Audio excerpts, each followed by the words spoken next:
Ouais, camarade Kanama, l'actualité brûlante que notre pays est en train de connaître aujourd'hui tourne autour de nos forces armées qui sont au front pour traquer les forces négatives dites du mouvement du M23.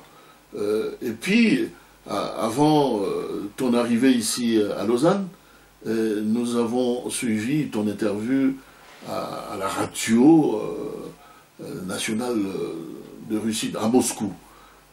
Toujours autour, on vous a posé des questions autour de cette actualité de l'Est du pays. Mais comment tu vois l'avenir proche puis lointaine de nos forces armées engagées résolument dans cette expédition à l'Est de la République? Oui, bon, effectivement, quand j'ai parlé de ça à la radio de Moscou, radio la voix de la Russie. Oui, la voix de la Russie. Oui, oui, j'en avais parlé. Mais nous devons, non seulement ça j'ai insisté beaucoup, que nous devons être prudents, très prudents, parce que depuis que cette guerre a commencé, nos forces armées étaient fragilisées, étaient toujours fragilisées.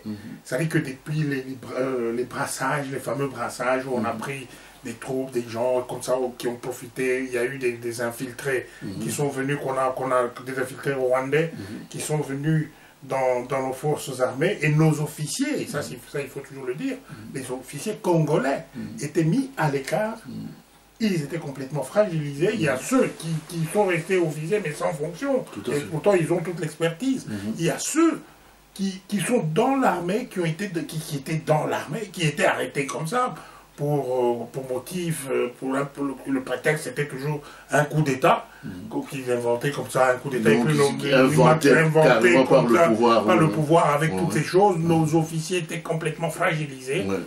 On a vu le sabotage, par exemple, au niveau de l'armement. De l'armement, je sais que pour la logistique, le G4, Malik qui est un Rwandais, qui occupe ce poste stratégique d'armement, et nos militaires qui allaient au front étaient dépourvus complètement parce qu'ils n'avaient pas, on ne leur donnait pas les moyens suffisants pour pouvoir faire quoi que ce soit. Bon, on a vu depuis... tu te rappelles l'histoire de Bunza Mabé? Exactement. L'histoire de Bunza Mabé, par exemple, Bunza Mabé qui allait finir en 2004. Avec Muteboussi et Kunda-Batware, oui. Bon, ça c'était très grave.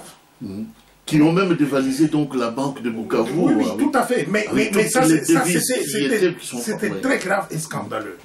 Pourquoi? Parce que Bunza Mabé devait lancer une offensive pour terminer avec une fois pour toutes avec Kunda-Batware et Muteboussi. Et on signe, c'est Joseph Kabila qui a signé un ordre de mutation sur injonction de Kagame. Il signe un ordre de mutation pour éloigner le général Bunza Mabé. Tu vois déjà, avec ça, le général Bunza Mabé a été muté à Kitona, à 2000 km de Bukavu. On l'a muté. C'est grave, il ne faut pas oublier ça. Parce que ça s'appelle de la haute trahison. Mais c'est ce qu'il faut toujours rappeler.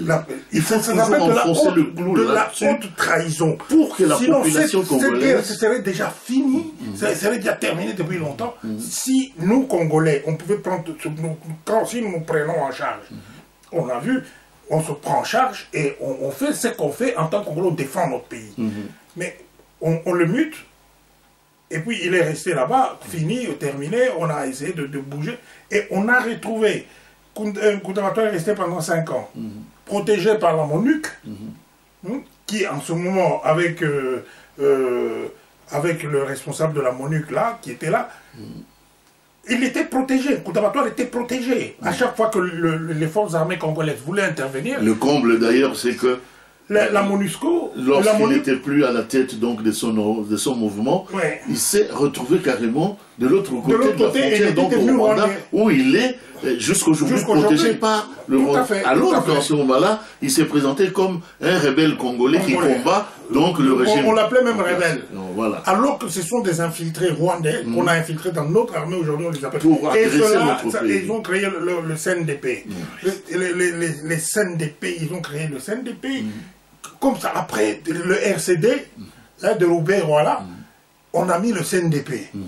Hein, parce que il y a eu, pour le RCD devient politique, maintenant c'est la politique, il y a brassage, on met les militaires, mais comment se fait-il que ces militaires, les Tutsis, les Rwandais, là, Tutsis, comment se dit qu'ils sont restés, ils n'étaient pas mutés ailleurs, et qu'ils sont toujours restés groupés, toujours à l'est, et ils ont occupé des terrains là-bas. Bon, après Kundabatoire, nous avons suivi, on a pris Bosco Tangata, le criminel, la Bosco Tangata, qui s'est retourné aujourd'hui donc à la CPI. Bon, on a vu, même avant ça à Mouchake. Oui. Mouchake avec le général KMB, qui a préparé une offensive pour terminer avec Kundabatoire. Mais il y a une trahison. On dépêche Amici, Gabriel, qui était le chef d'état-major force terrestre, un homme de main de Joseph Kabila. On le dépêche à Mouchake. Ils donnent des contre-ordres. Et nos militaires sont tombés dans le... Et d'ailleurs, il ne faut pas oublier que les récentes hostilités qui ont commencé l'année passée... il est venu encore. Il est revenu encore pour jouer. Mais avec un dossier qui est tout à fait... flou. C'est-à-dire, nous découvrons que ce monsieur était au front, non seulement pour combattre, mais pour vendre les armes, donc et voilà à l'armée aujourd'hui adverse. On continue à nous narguer, à narguer les Congolais. Et puis il y a eu ces faits-là, par exemple, qui étaient ces faits de Goma, quand la prise de Goma. Comment vous occupez une ville, votre ville, Goma qui est une ville stratégique, les militaires qui sont là, on leur dit de quitter Goma, de laisser tout et de partir. Et ça, c'est effectivement une méthode rwandaise. Le cheval de Troie, qui est Joseph Kabila, le cheval de Troie, qui prend des décisions. Donc, ces décisions arrivent là, ici, mais l'injonction vient de Kigali. Mais tu viens de parler d'une chose assez intéressante, que le peuple doit toujours... mettre en tête que Joseph Kabila, qui est à la tête de notre pays, demeure le traître central, principal. Mais oui, c'est lui le problème. Oui, c'est lui le problème. Puisque tu as parlé de brassage et de mixage. Oui. Et là-dessus, il y a eu carrément un officier congolais authentique, qui est à la base, qu'on a envoyé donc à Kigali pour traiter avec le pays agresseur de ces dossiers de brasser les forces armées de l'autre côté, tout ça, qui a permis un certain nombre d'infiltrés à occuper des postes stratégiques dans notre propre armée. Et c'est Numbi, c'est le John Numbi, qui est soi-disant actuellement... On l'a même vu danser avec Kundabatoire, voilà, et même avec James Kabarebe. Oui, mais c'est James qui était leur patron. Oui, voilà. James dirigeait tout. James donc des injonctions. Il est au Rwanda aujourd'hui, le ministre de la Défense au Rwanda. Mais toutes les injonctions de retrait, si on veut attaquer leurs troupes, là, leurs infiltrés, là, le M23, ils viennent, ils s'interposent. Il y a eu de la complicité, parce qu'il faut le dire aussi. Il y a eu beaucoup de complicité avec la MONUC. Avec la MONUC, Alan Doss qui était le représentant du secrétaire général, et qui était la chose. Lui, il était comme, parce que Alan Doss est un homme de main, de Tony Blair. Et ça, il faut le savoir. Il a occupé la fonction comme chef de la MONUC, le représentant du... Et à chaque fois que l'armée de la République démocratique du Congo voulait attaquer, Alan Doss instruisait ces gens, donc les gars de la MONUC, pour se mettre, pour s'interposer. Et plusieurs fois comme ça. Il était là, il était complice avec toutes ces histoires. Heureusement qu'il est parti. Et il faut dire que dans l'ONU, dans les rouages de la décision à l'ONU, il y a des gens qui sont manipulés, donc qui sont placés et qui jouent au niveau de la décision contre la République démocratique du Congo. Et leur chef, c'est lui qui prend des décisions, qui est en train de toute la tête pensante, c'est Tony Blair, l'ancien Premier ministre britannique. Ça, il faut que les gens le sachent.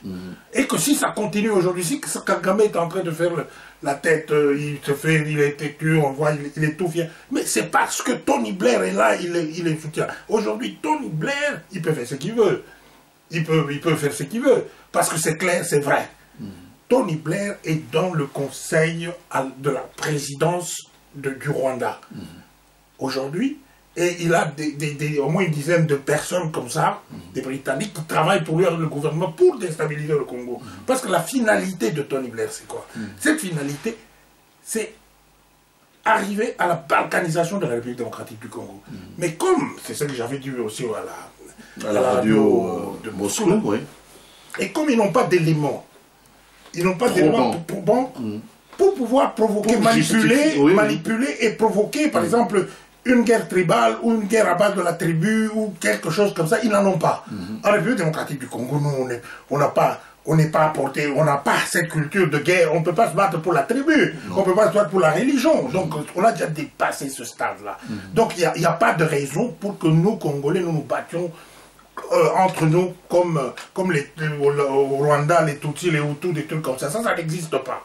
Nous sommes à peu près, nous avons à peu près 350 groupes ethniques, 450 ethnies. Et chaque ethnie, nous faisons jamais. Voilà encore quelque chose que je veux ajouter. Chaque ethnie est minoritaire par rapport aux autres. Par rapport à toutes les autres ethnies.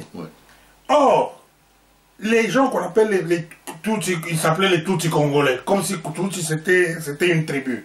Ils se disent qu'ils sont au Congo, ils transposent ce qu'ils ont au Rwanda, leur système de castes. Un territoire qui n'est pas le leur. Leur système de castes entre Tutsis et Hutus, ils transposent ça au Congo en disant nous sommes des Tutsis congolais, nous sommes une minorité. Comme ça, les Sérons, on dira, ah, nous sommes des Tutsis, nous sommes des minorités au Congo. Au Congo, chaque tribu, les Nations Unies. Est minoritaire. Comme ça, aux Nations Unies, il y a cette manipulation. On va dire que ces gens, ils vont... Mais non, les protéger parce qu'ils sont minoritaires et tout ça. Ça ne marche plus. On refuse. Il faut refuser. Ça ne marche plus, ce discours-là. Les gens qui sont des Tutsis, soi-disant Tutsis congolais ou tout congolais, ne sont pas des Congolais. Parce que ça n'existe pas au Congo. Ça n'existe pas. Les gens qui se disent, ah, nous sommes d'expression kenyerwane. Écoutez, chaque groupe ethnique, chaque ethnie, chaque Congolais, disons, a sa tribu, a son identité culturelle, qui est marquée par un dialecte, son dialecte, par un territoire donné, à partir des ancêtres et tout ça, et qui est là. Nous avons cherché. Les Bakongo sont ces... Oui, il y a les Basingombe, et puis il parle de Kisingombe. Là, nous allons encore plus largement, mais quand on prend un Musingombe, les Musingombe parlent Kisingombe, c'est pour ça qu'on l'appelle Musingombe. Et Mututsi parle quelle langue? Mais c'est vrai, parce qu'il faut qu'on se joue avec nous comme ça. Moutu, il parle quelle langue? C'est dans le système des castes au Rwanda et au Burundi. Ils parlent la même langue. Ils parlent la même langue, le Kenya-Rwanda. Ils parlent tous le Kenya-Rwanda. Donc, tous les Rwandais parlent le Kenya-Rwanda. Et que leur territoire, c'est au Rwanda, c'est pas au Congo. Sur l'espace géographique qui s'appelle la République démocratique du Congo, on comptabilise tous les dialectes qui sont là, tout ça. Mais il n'y a pas de Kenya-Rwanda. Ça, on peut demander, on peut aller faire des recherches, parce que les gens, ils ont la langue de bois, ils veulent être politiquement corrects, parce que il y a les autres qui ont dit ceci, qui ont dit ça. Mais non, terminé. Ce mensonge-là, on ne l'accepte plus. Tout à fait. On ne l'accepte plus. Le Front civil, comme on est là, on est décidé à aller vers l'avant, à capturer l'imposteur qui est au pouvoir, qui a pris le pouvoir et qui a trahi le peuple congolais et la République démocratique du Congo. Nous devons le capturer. Parce que nous avons parlé, j'en ai parlé aussi à la radio, nous avons parlé des crises enchevêtrées. Parce qu'on a demandé si on peut régler le problème de la République démocratique du Congo. Il y a moyen de régler. Si on nous laisse tranquille, c'est un problème sérieux parce que cette guerre, cette déstabilisation, elle est délibérée. On nous a, et les gens sont venus avec des intentions de déstabiliser en utilisant les Rwandais aujourd'hui. Mais nous savons, parce que nous-mêmes, entre Congolais, on ne peut pas aller jusque-là. Nous allons battre pourquoi? Ça n'existe plus, ça. C'est ça qu'il faut savoir. Il suffit qu'on... Mais non, le problème qui est au Congo, c'est Joseph Kabila. C'est lui le problème. Il reçoit les injonctions de Kagame et il fait appliquer chez nous. Il bloque les gens. Mais non, quand les gens essaient de protester, il les arrête. Il a pris en otage toutes les institutions. Toutes les institutions sont à son service. Mais non, vous savez ce qui est ridicule. Parce que nous protestons contre ça. Nous avons le droit de protester. C'est notre pays, ce n'est pas sa propriété privée. Et ce gars, il a l'outrecuidance d'envoyer des gens pour dire qu'il envoie en Europe pour aller tuer. Il envoie des commandos qui sont venus clandestinement, nous le savons, hein, avec des passeports diplomatiques, avec des faux noms. Ils sont arrivés pour infiltrer pour aller tuer, et puis tuer des gens. Tuer les têtes qui sont dans la résistance. Nous le savons. Et qu'il n'ose... Il peut faire ce qu'il veut. Nous sommes aussi prêts à nous battre pour ça, parce que c'est notre pays. Nous avons le devoir sacré de le défendre. Tout à fait. Ce n'est pas un type comme ça qui vient, pour lui, la violence, c'est quoi? La violence, c'est l'illustration même de la médiocrité. Quelqu'un de médiocre. Moi, j'aborde la médiocrité. Quelqu'un de médiocre. N'a pas autre recours. N'a pas autre recours qu'à la violence. La violence, c'est effectivement ce que nous voyons. Pourquoi nous parlons? Peut-être, oui, nous parlons, nous défendons en parlant. Mais parlez aussi. Défendez-vous. En parlant, on peut échanger. Tout à fait. En discutant. Mais écoute, ce n'est pas avec un petit cerveau comme celui que porte le fameux Kabila que nous allons nous attendre à un monsieur qui va discuter avec les autres. Nous avons vu effectivement pendant la campagne électorale de 2006 qu'on a évité de justesse un débat politique attendu par le peuple entre lui et Jean-Pierre Bemba. Oui, par exemple, oui. Voilà. Mais de toute manière, la politique, bon, là, venons-en par exemple aux concertations. On organise une concertation nationale, dite nationale. D'abord, elle n'avait rien de national, parce que cette concertation s'est tenue. Mais de toute façon, mais attends, je ne te coupe pas la parole, mais cette concertation, pourquoi l'organiser dès lors qu'on sait que on a gagné les élections? C'est lui qui avait gagné les élections. D'après ce que carrément soutiennent. C'est-à-dire qu'il a gagné quelqu'un qui a gagné les élections. Il n'a pas besoin d'en organiser. Il n'a pas besoin d'organiser une concertation dite de cohésion nationale. Non. Parce que il est supposé que pendant sa campagne électorale, il a dû présenter un programme qui a connu l'adhésion donc du peuple. Oui, tout à fait. Et cette cohésion nationale dont on parle, la cohésion nationale. Mais les Congolais, qu'est-ce que nous avons entre nous? Rien. Nous avons... Maintenant, la cohésion nationale, ce sont les Roubaix-Rois. Qui sont là, qu'on veut mettre au gouvernement, c'est pour ça qu'il faut justifier en disant la cohésion nationale. Il n'y a pas de cohésion nationale. La cohésion, il n'y a pas de problème de cohésion nationale au Congo. Nous n'avons même pas besoin. Nous, tous les Congolais, ils peuvent demander, tous les Congolais veulent le Congo unique, le Congo, l'intégralité du Congo. Personne n'a besoin d'aller... Un Congo uni, indivisible. Indivisible. Tout Congolais, partout où il est, pour la question de l'unité de notre pays. Voilà. Et là, j'ai compris que c'est cette unité qui est gage de paix, effectivement. Il y a aussi quelque chose là de louche. C'est-à-dire que il y a des gens qui doivent venir au gouvernement comme les Roubaix-Rois, qu'on veut mettre, ces infiltrés là, pour qu'ils soient dans le gouvernement. Bon, alors, on dit concertation. Vous allez vous retrouver là-dedans. Vous parlez de tout sauf de l'essentiel. sauf du problème congolais. Vous parlez des histoires qui n'ont aucun sens, on en parle toujours. Mais le problème du Congo, c'est lui d'abord. Il fallait parler de lui. Il fallait qu'il se mette là. Il se met là et on lui pose des questions auxquelles il devait répondre. Tout à fait. Comment il a pu laisser le Rwanda nous dominer, aller jusque-là, parce que ça passait par lui. Comment il a pu nommer dans les niveaux mais ça d'armée, aussi tient au comportement d'un certain nombre d'élites compradors congolais qui l'entourent. Hein. Comment peut-on imaginer... Mais l'élite, oui. toi tu appelles au moins élite, parce que moi j'appelle pas ça des élites. Hein? C'est pas parce que quelqu'un a fait sa thèse, quelqu'un qui a fait sa petite thèse, hein, qu'il a même oublié. Hein? Il a fait sa petite thèse qu'il a oublié, qu'il ne se rappelle même plus de quoi que ce soit, qui n'est pas capable de répondre. Par exemple, quand on va à l'école, c'est pour avoir les outils intellectuels, pour pouvoir résoudre les problèmes qui se posent, qui vont se poser, et qui se poseront. Hein? C'est pour ça qu'on a ces outils-là. Quand on a ces outils intellectuels, on peut. Bon, alors, moi, je pense que dans le reste, nous en parlerons plus tard. Aujourd'hui, cette occasion, comme je dois me déplacer encore, je vais me déplacer encore.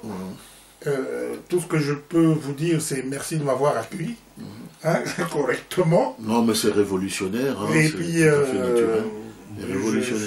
je pars ailleurs pour aller voir les autres camarades. Oui, tout à fait. Nous sommes en train de monter et la guerre que nous avons commencée, cette guerre qu'on nous a imposée, comme tu as dit, comme l'a dit M. Laurent Désiré Kabila, nous devons la ramener d'où elle a commencé, au Rwanda. C'est là où... Hein? Au Rwanda, ça va se terminer au Rwanda. L'espace, parce qu'on m'a posé la question de savoir si ça va s'étendre, cette guerre. Ça ne sera plus au Congo. C'est dans la sous-région. Ça va plus... Ça sera sur une autre scène, pas une autre scène. Et cette scène, c'est le Rwanda et l'Ouganda. Et c'est pourquoi là où ça nous devons soutenir nos forces armées jusqu'à la victoire totale. Et que, encore un autre message, cette armée-là n'appartient pas à Joseph Kabila. Les gens qui disent que c'est l'armée de Joseph Kabila qui a fait ceci. Mais l'armée française n'appartient pas à Hollande. C'est comme si on disait l'armée française appartient à Hollande. L'armée d'Hollande. Mais tous les Français vont se révolter. Ils diront, tiens, non, c'est pas possible. L'armée française appartient à la France. Appartient au peuple français. L'armée congolaise appartient au Congolais. Donc à l'État congolais. Donc ce n'est pas à Joseph. Oui, ils ne sont pas là pour travailler pour quelqu'un ni pour le pouvoir de Joseph Kabila. Ils sont en train de travailler pour le Congo, pour l'intégrité territoriale. Exact. Et tous les officiers, les soldats, les officiers supérieurs, les officiers généraux doivent savoir ça. Quand ils portent l'uniforme, ils doivent dire non. Nous ne sommes pas les soldats de Joseph Kabila, ni pour le protéger, ni pour faire. Vous protégez le peuple, vous protégez. C'est pour ça qu'il faut venir du côté du peuple. Tout à fait. Vous vous positionnez du côté du peuple. Tout ce qui fait mal au peuple, vous êtes là pour défendre le peuple. C'est ça le soldat. C'est pour ça que ce boulot, dans lequel j'étais aussi, moi, je sentais que être soldat, c'est ça, sa mission. Ce n'est pas d'aller défendre un individu. Non, non, c'est la mission de défendre son territoire national et son peuple. Oui. Alors, nous remercions en tout cas notre camarade Jean Kalama de nous avoir accordé en tout cas ces moments formidables de la journée de veillée d'armes. Et la prochaine fois, ça sera donc dans un autre territoire où nous allons nous retrouver. Et peut-être au Congo. Et peut-être donc au Congo. D'ici là, c'est au Congo. Voilà. Merci et bon voyage pour demain. Merci.